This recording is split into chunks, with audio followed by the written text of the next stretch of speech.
Hello and welcome to Frontrunner Motorsport, and we have the glorious news that Mitsubishi are considering a works return to the Paris-Dakar Rally under the old Ralliart banner.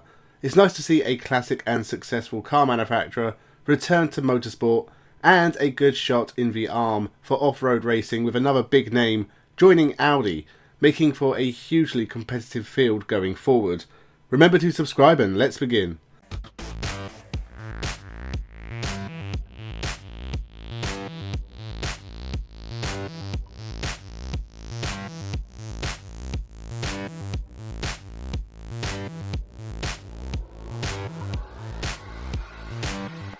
Welcome to Frontrunner Motorsport.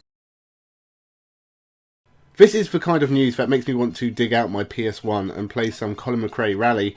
Subaru versus Mitsubishi was one of the top rivalries in motorsport in the 90s, with Toyota making it a three-way battle between the Japanese manufacturers, until the early 2000s when Peugeot and Citroën took over.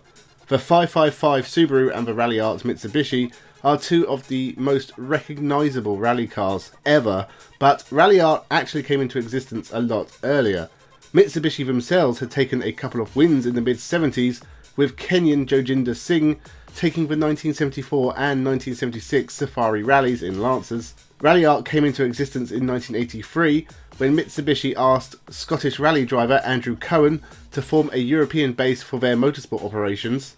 The team started as Andrew Cohen Motorsport, and they would have success in the 1985 Paris-Dakar Rally, with Patrick Zaniroli winning ahead of Andrew Cohen. They wouldn't enter the WRC until 1989 with the Mitsubishi Galant VR4 driven by the likes of Ari Vatanen, Jimmy McRae, Kenjiro Shinozuka, Ross Dunkerton, Michael Eriksson and Pentti Arikala.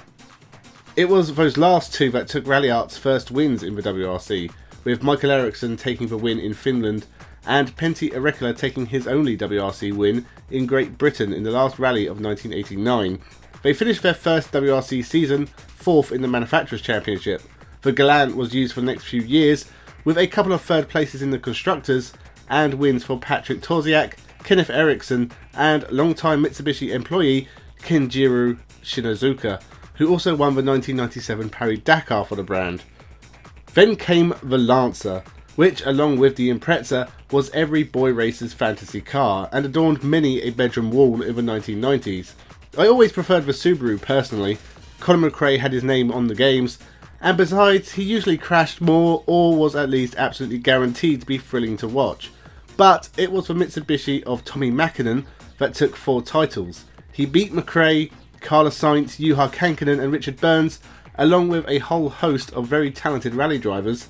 But even though Tommi Mäkinen won 4 drivers' titles between 1996 and 1999, Ralliart Mitsubishi only ever won one constructors' title in 1998, when they only just beat Carlos Sainz and Toyota.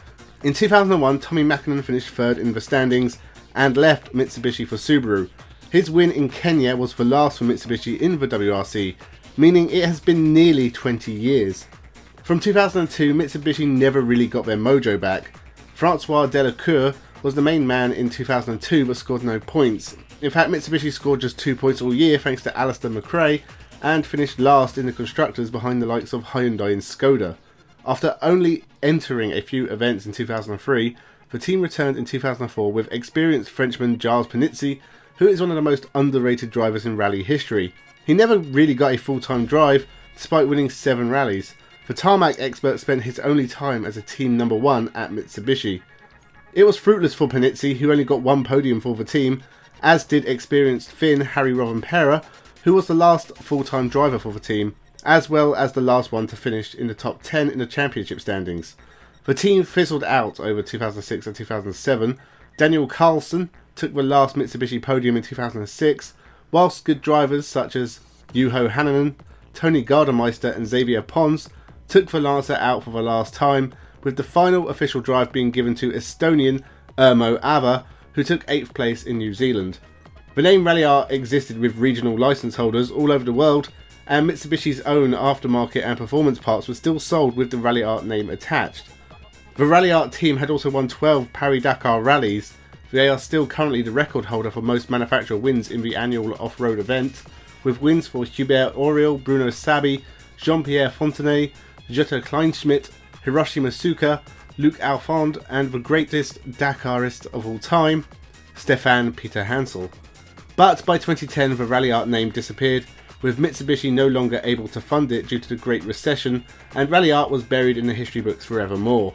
Until now, with Mitsubishi apparently recording a huge loss in 2020 of about £2 billion, you know, pocket change you lose down the sofa, and to combat this loss, Mitsubishi have announced the resurrection of Ralliart and a return to motorsport, more specifically the Dakar Rally.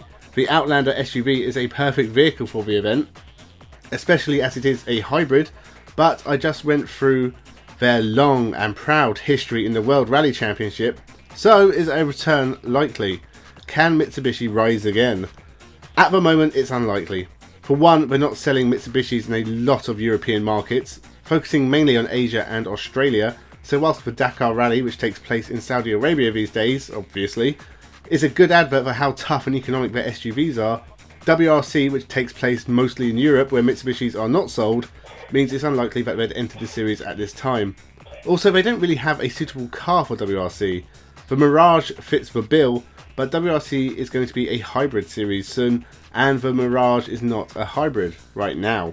There is no Lancer anymore, it died in 2017, except in Taiwan and China. It's a shame because I'd love to see the red Mitsubishi team back in the WRC. There are a lot of good drivers without works drives like Andreas Mikkelsen and Esa-Pekka Lappi, but for now we will have to settle for a Dakar return, and it'll be interesting to see if they can convince Stefan Peter Hansel to return to the team for 2022.